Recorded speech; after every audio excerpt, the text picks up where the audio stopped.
Salut à tous, bienvenue dans cette nouvelle vidéo. Alors aujourd'hui on va traiter d'un sujet très particulier, c'est un guide que je souhaitais absolument faire.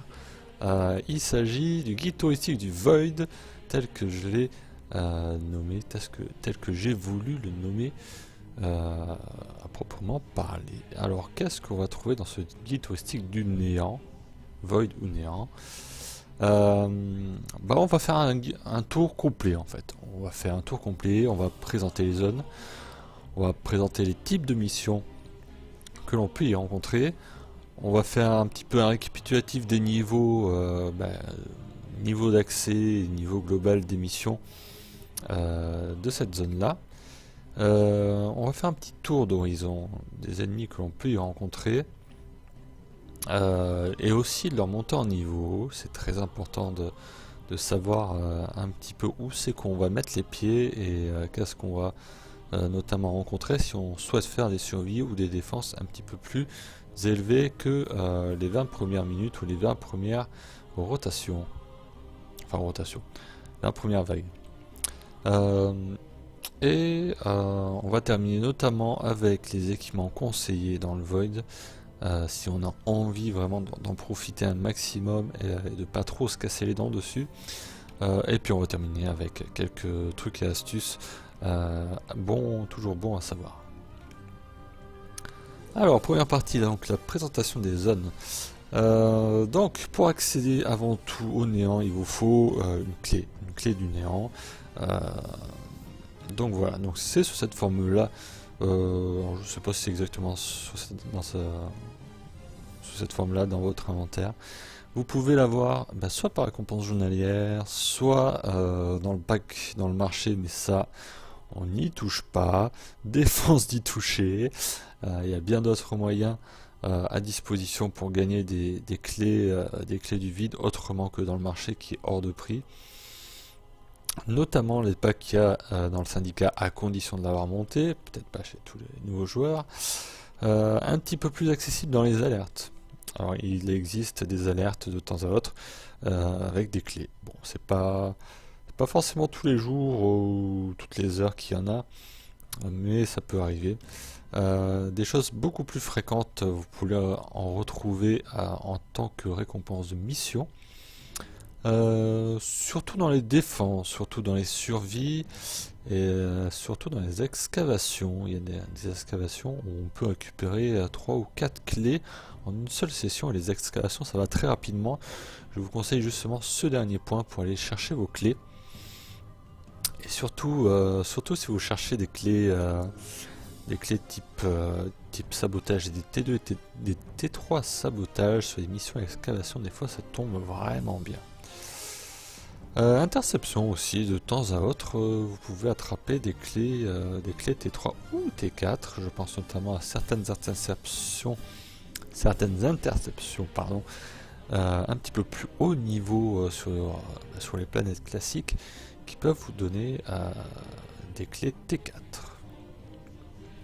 Donc une fois que vous avez droppé au moins une clé, chose qui arrivera assez rapidement même si vous débutez le jeu, et bien vous allez avoir justement une nouvelle zone, et dans cette zone là vous allez avoir un certain nombre de secteurs, ainsi de suite, donc de T1 à T2, T3 et T4 seront affichés si vous avez la clé en question, sinon ce sera un petit peu incomplet. À la fin vous devez avoir un cercle. Alors il n'est pas aussi parfait que cela parce que il y a certaines clés qui ne sont présentes que en T4, donc c'est pour ça que des fois il y a un petit décalage, enfin pas des fois, il y a un décalage si vous voulez avoir toutes les clés. Les types de missions que vous pouvez rencontrer, alors là ça va pas être très compliqué, vous allez retrouver ni plus ni moins que les classiques, des exterminations, des captures, des survies, des défenses, des sabotages et une clé interception. J'ai bien dit une parce qu'elle n'existe que en T4. Il y en a la plus haute difficulté qu'il puisse y avoir dans le néant. Alors pourquoi, j'en sais rien. Peut-être qu'ils n'ont pas voulu faire autre chose en termes de difficulté. Donc voilà.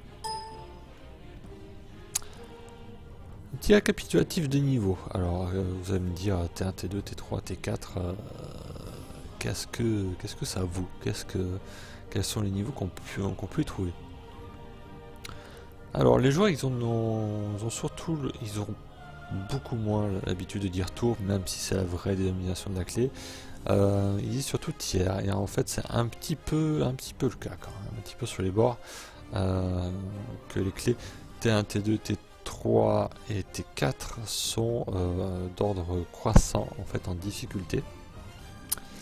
La T1 sera entre niveau 10 et 20 en termes de difficulté de mob, ce qui correspond à peu près en termes d'équivalence de votre niveau. Vous pouvez aborder le Void à ces niveaux là aussi, ça il n'y a pas de souci. Entre niveau 10 et 20 vous pouvez aller totalement dans le Void à ces niveaux là.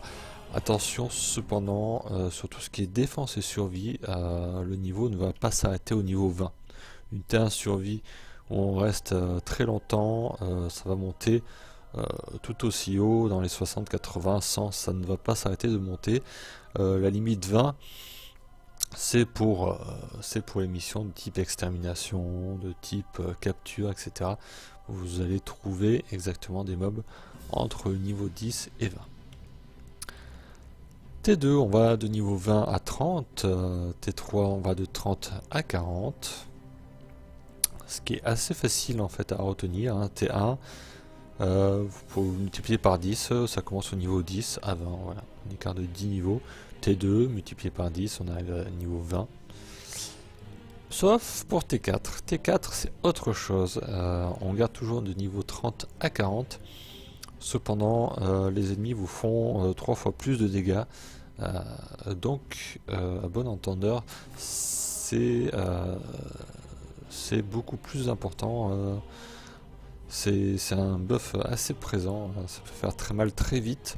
Alors que les autres, ça commence pour une survie, par exemple T1, T2, vous pouvez passer sans aucun problème une demi-heure à toucher facilement des mobs sans pour autant être forcément inquiété. Alors que la T4, ça peut arriver un petit peu plus rapidement. Petite chose que je n'ai pas précisé d'ailleurs, que j'ai oublié sur ma présentation, les T3 et les T4 sont quand même beaucoup plus ardus que les T1 et T2 dans le sens où il y a deux mobs qui sont un petit peu chiants, si on peut dire. Dans les T3 et les T4, vous allez rencontrer des bombardiers et vous allez rencontrer aussi des nullifieurs, c'est-à-dire les corpus avec la grande boule, la grande sphère qui les protège et qui se réduit à fur et à mesure qu'on tire dessus. Ils sont présents dans les T3 et dans les T4. Ils sont absents dans les T1 et dans les T2. Alors, on parle d'ennemis, ben, on va commencer un petit peu à en parler. Hein. Qu'est-ce que vous allez pouvoir trouver dans le Void? Alors déjà, on a fait un petit peu la distinction concernant ces mobs-là.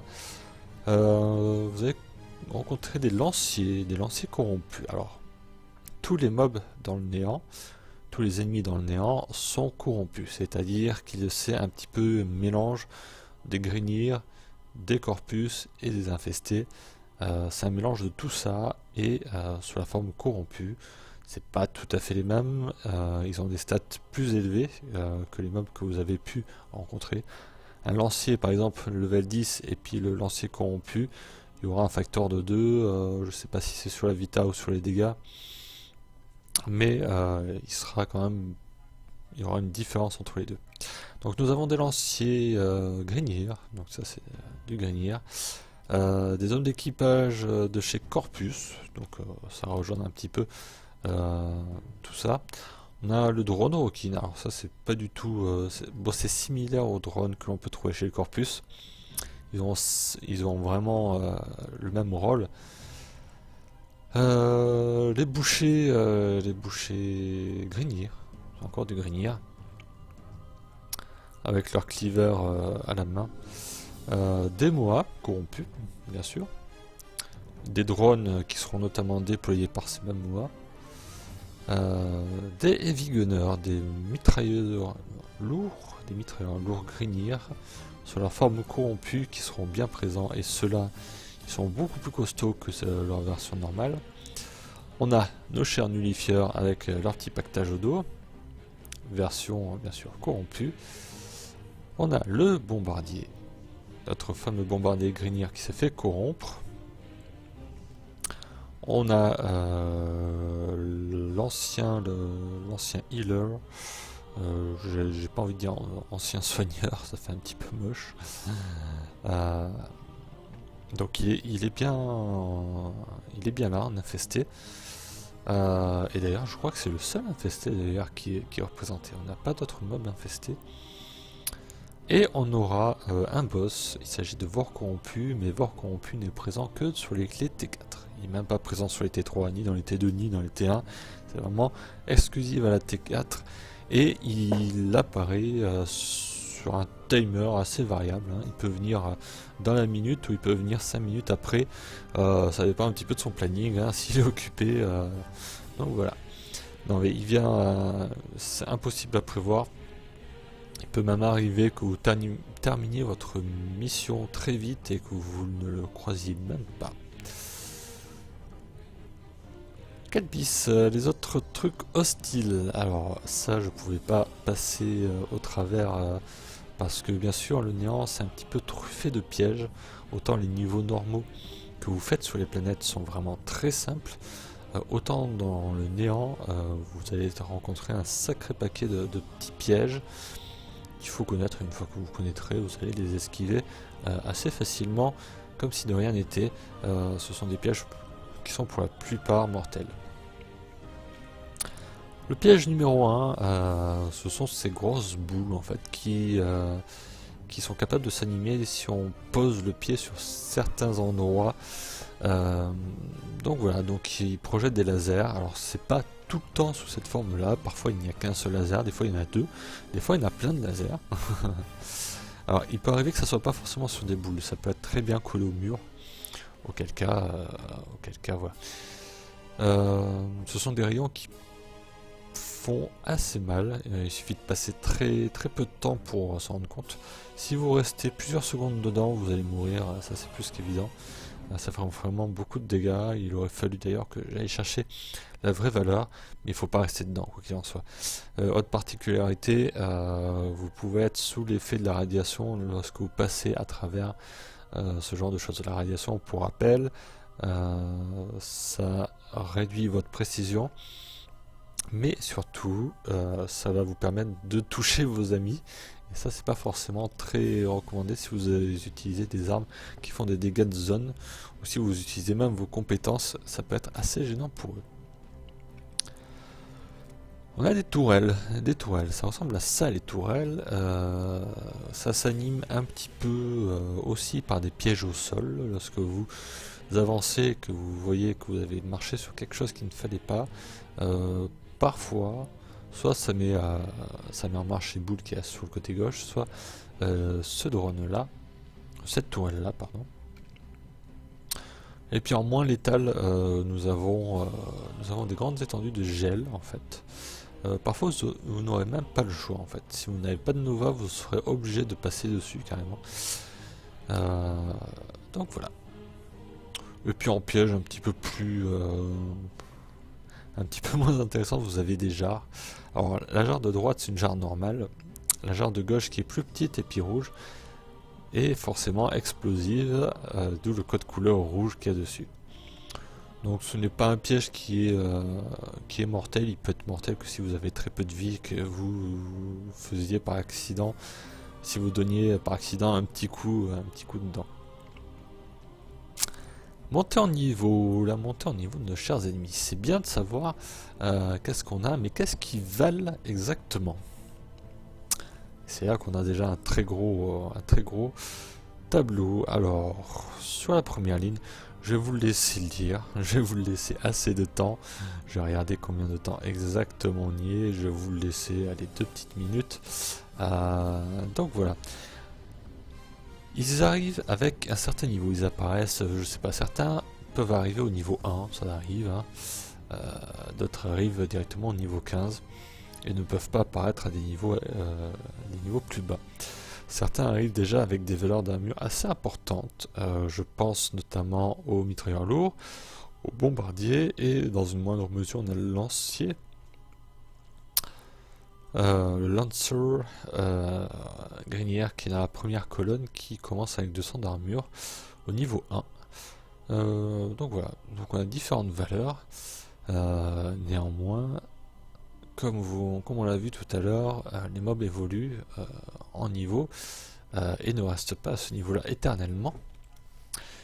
Une fois monté au niveau 25, on a complètement d'autres valeurs, et c'est là que ça devient beaucoup plus important de savoir là où on met les pieds.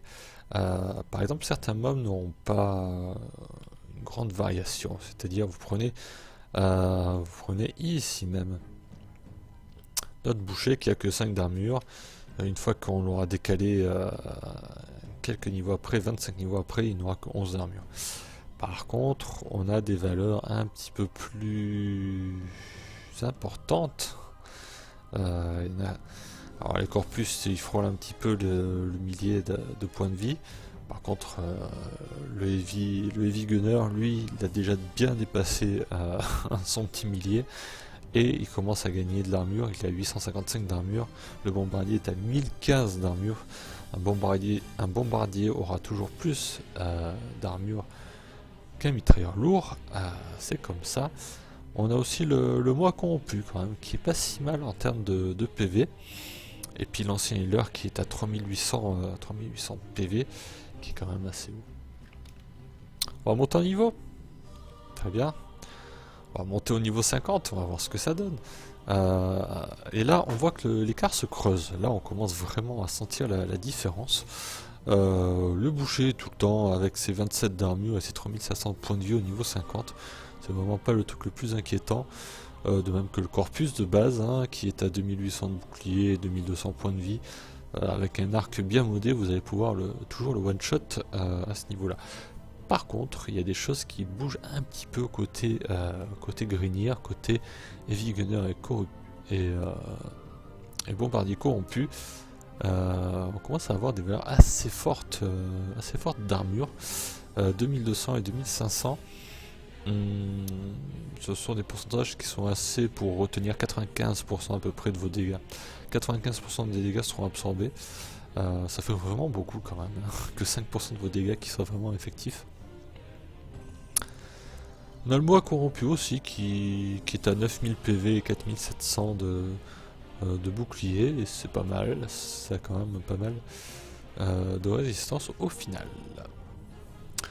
On va augmenter un petit peu les niveaux. On va s'arrêter au niveau 100, hein. Je pourrais continuer encore, je pourrais vous en balancer des tartines sur la montée en niveau. Donc là, ça commence à devenir assez flagrant, là où des mobs qui sont à 8000 points de vie, on aura le Heavy Gunner qui sera déjà à 10 fois plus de PV. Donc voilà, on commence à avoir des valeurs d'armure qui sont assez flagrantes, 3300 d'armure, 7300 d'armure, 7800 d'armure. Là, on peut dire qu'il y a quelques pourcents de vos dégâts qui peuvent passer réellement. L'armure devient assez pesante. On a certains corpus aussi corrompus qui ont pas mal de points de vie. On a notre moi corrompu qui doit être dans les 50 000 points de vie aussi. L'ancien healer qui a 59 000. Ça commence à faire beaucoup selon votre arme. Si vous faites un petit millier de dégâts sur votre arme, si vous attaquez un ancien healer, vous allez un petit peu galérer là-dessus à partir de ces niveaux-là. Donc, qu'est-ce qu'il est intéressant de savoir, qu'est-ce qu'il est intéressant de retenir, qu'est-ce qui sera un petit peu la clé de ce que l'on va aborder par la suite. Et ben c'est toute cette partie-là en fait, toute la partie droite. Toute la partie droite avec les gros chiffres, les grands nombres à 5 chiffres qui sont là-bas et qui font assez peur parfois. Les 7300 et les 7008 d'armure, c'est quand même un chiffre qui est assez critique, et pour peu qu'on ait rien contre ça, on se casse vraiment les dents, principalement sur ces deux mobs, sur les bombardiers et sur les heavy gunners. Donc qu'est-ce qu'on peut prendre justement pour être à l'aise dans le néant? Quels sont les équipements conseillés? Donc on va voir ça dès maintenant, pas plus tard que dans la seconde. La protection corrosive, c'est le mode qu'il faut avoir, et il faut que votre groupe l'ait à tout prix. Si vous souhaitez aller loin, si vous avez souhaité avoir un petit peu de plaisir à faire 45 minutes en T3 ou en T4 sans forcément éprouver beaucoup de difficultés, c'est ce mode là qu'il vous faut.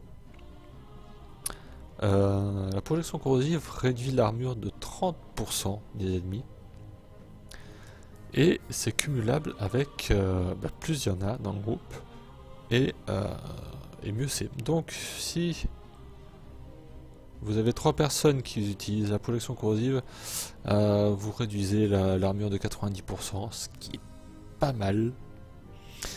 C'est pour ça que j'ai choisi de le mettre en jaune, parce que c'est à la fois un minimum, mais c'est à la fois pas tellement assez. Vu que 10% d'armure, si on revenait en arrière, on était dans les 7800, c'est ça d'armure. On enlève 90%, il nous en reste à peu près que 700 d'armure. La différence est quand même assez flagrante quand même.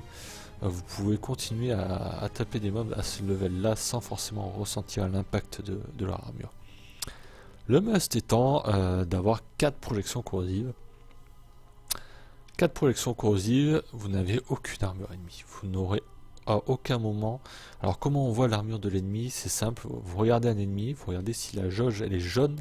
Si la jauge est jaune, c'est que le mob en question possède une armure.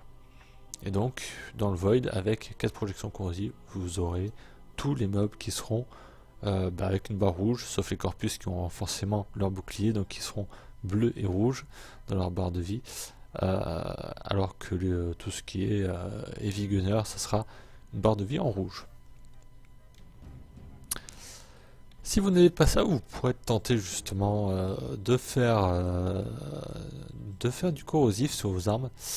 Je dis pourquoi pas, mais pour être utile, il y a besoin de faire des stacks, de stacker l'effet corrosif. Alors ça, il va falloir vérifier la prochaine vidéo, si vous ne l'avez pas encore regardé ou si vous l'avez déjà regardé, la vidéo à propos du corrosif, ça fonctionne par stack. C'est-à-dire que le premier stack enlève 25%, le deuxième enlèvera 25% des 25% qui ont déjà été enlevés, etc. Donc en général, il va falloir une bonne dizaine, 10, 15, 20 stacks, parfois plus de 20 stacks, pour pouvoir neutraliser une armure. Donc c'est sympa, mais la projection corrosive c'est vraiment un must à avoir. Deuxième chose à avoir, c'est l'équipement avec du viral. Alors du viral, pourquoi? Tout simplement parce que ça fait des dégâts sur la chair clonée, notamment, et que nos chers grignires possèdent de la chair clonée. Le Heavy Gunner sera archi sensible à ce genre de dégâts. Pas notamment que pour ça, parce que le proc de l'effet viral divise par 2 les PV max de l'ennemi en question. Donc si on fait le récapitulatif, avec projection corrosive, vous zappez toute l'armure. Avec le proc de viral, vous enlevez la moitié des PV de l'ennemi. Sous ces deux conditions, le néant c'est vraiment de la balade de santé pour tout ce qui est si vous souhaitez rester plus de 40 minutes en survie, vous le faites tout seul avec ce genre de combinaison. Donc viral très important. Viral très important si la cible n'a plus d'armure. Si elle a de l'armure encore, ça peut être encore délicat. On avait vu que parmi les mobs qui avaient beaucoup de points de vie, on avait encore des mois et des corpus corrompus. Qu'est-ce qu'on peut faire avec? Ils sont sensibles à tout ce qui est magnétique. Donc ça peut être intéressant d'avoir du magnétique, ça peut être intéressant aussi d'avoir des dégâts électriques. L'un comme l'autre permettront un petit peu de vous aider à faire du DPS dessus. Donc voilà. Donc on peut résumer, je vous conseillerais moi principalement d'avoir une arme principale avec du viral, parce que c'est vraiment l'élément qui va vous permettre d'être à l'aise. Donc il vaut mieux que ce soit sur l'arme principale, et tout ce qui est moi et corrompu, moi et corpus corrompu. Magnétique et électrique, vous pouvez essayer de faire quelque chose avec votre arme secondaire là-dessus. C'est pas quelque chose d'ultra nécessaire. Le truc le plus important, ça reste d'avoir l'élément viral sur son arme. Ça va vraiment vous simplifier la vie là-dessus. Je vous conseille aussi d'avoir une arme à haute cadence de tir, avec des dégâts qui sont pas forcément très hauts, notamment pour les nullifieurs. Les fameux corpus nullifieurs, avec leur bulle, c'est assez facile de descendre une bulle avec des armes à grande cadence de tir. Vous pouvez prendre par exemple le Sinoid Gamma-Core, qui peut être vraiment très bien pour faire éclater les bulles, ou un Boltor, ou n'importe quelle arme automatique qui pourrait avoir de la cadence de tir. Et puis il faudrait, enfin ça c'est vraiment dans l'idéal, après chacun fait ce qu'il veut, mais moi j'aime bien avoir un petit peu des deux, c'est-à-dire une arme à haute cadence de tir qui fait moins de dégâts justement pour certains mobs, ou lorsque vous êtes entouré de plein de petits mobs, de plein de petits lanciers, tout ça, c'est bien d'avoir une arme à grande cadence de tir, et c'est aussi bien d'avoir une arme avec une cadence de tir assez faible, dans le sens où lorsque vous avez un ancien healer devant vous, vous serez bien content de le tuer assez vite en un seul coup. Donc je pense par là notamment à tout ce qui est snipe, à tout ce qui est arc, voilà. Ou par exemple le penta. Le penta ça fait des gros dégâts avec une faible cadence de tir. Donc ça peut être sympa pour tuer un mob qui a beaucoup de PV en un seul coup. Alors on va terminer cette vidéo donc comme prévu par des petits trucs et astuces. Il faut savoir que lorsque vous faites du néant, l'usage des Warframe Prime est très intéressant. Ça va vous permettre de bénéficier d'un petit boost d'énergie, c'est-à-dire un gain de 250 d'énergie que vous allez pouvoir acquérir. Il s'agit de ce genre de choses qu'on a vu tout à l'heure. En plus d'être hostile, c'est bénéfique pour les Warframe Prime parce que lorsque vous vous rapprochez dessus, enfin lorsque vous le touchez, vous allez avoir 250 d'énergie ainsi que vos alliés dans une portée de 30 mètres. C'est à usage unique, heureusement d'ailleurs, hein, c'est un petit peu normal. Donc il faut faire gaffe à l'utiliser au bon moment et de ne pas souiller dessus dès les premières 5 minutes d'une survie. Donc c'est utile pour les survies. Par contre, c'est inutile pour les défenses d'avoir une Warframe Prime. Il n'y a aucun bénéfice autre que parfois un emplacement une polarité supplémentaire. Mais sur toutes les défenses, vous n'aurez jamais ce genre de choses. Vous n'aurez jamais de sphère avec les lasers justement à toucher. Il n'y en a pas. Il y a de nouvelles, pas de nouvelles, mais de nombreuses salles secrètes, des accès secrets. Alors ça faut faire gaffe parce que c'est quelque chose qui est parfois assez subtil.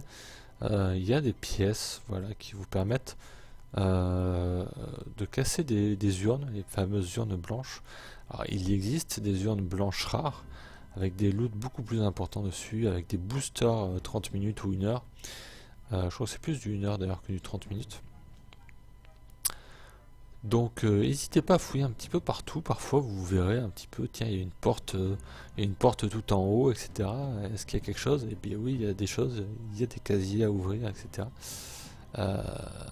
Donc voilà, il y a pas mal de salles à voir, notamment des salles de parcours. Ce sont des salles qui sont assez spéciales. Vous allez parfois arriver en fait, au bout d'un long couloir, vous allez arriver vers un mur. Vous allez ouvrir une salle, vous allez voir un mur, puis vous allez vous avancer, puis vous allez marcher sur une plaque de pression, et puis là le mur va se lever. À partir de ce moment-là, le but est d'arriver à l'autre bout de la salle à temps. C'est un compte à rebours qu'il y a. C'est comme on voit sur l'image, des endroits qui peuvent être assez périlleux si on relâche un petit peu son attention. Donc voilà, c'est des salles qui existent et qui vous récompenseront de façon aléatoire. Ce sont des modes aléatoires qui sont dans certaines urnes qu'on va voir juste après.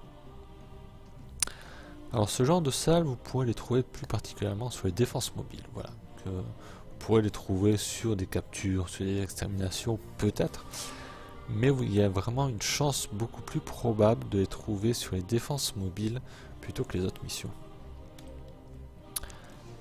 Alors, dans le néant, il y a des conteneurs de mode aléatoire. Contrairement aux missions classiques, lorsque vous êtes à 2 par exemple, vous dites tiens, voilà, j'ai récupéré un cœur de fusion à cet endroit-là. Alors vous appelez votre pote et lui aussi trouvera un cœur de fusion, il trouve exactement la même chose que vous. Dans le néant, c'est totalement différent. Lorsque vous cassez un conteneur, que vous trouvez un mode dedans, c'est un mode qui est aléatoire, c'est-à-dire que la personne qui est avec vous, qui va venir chercher ce mode-là, trouvera un mode aléatoire et pas le même que l'autre. Ou sinon, il y a vraiment une chance très faible de trouver le même mode.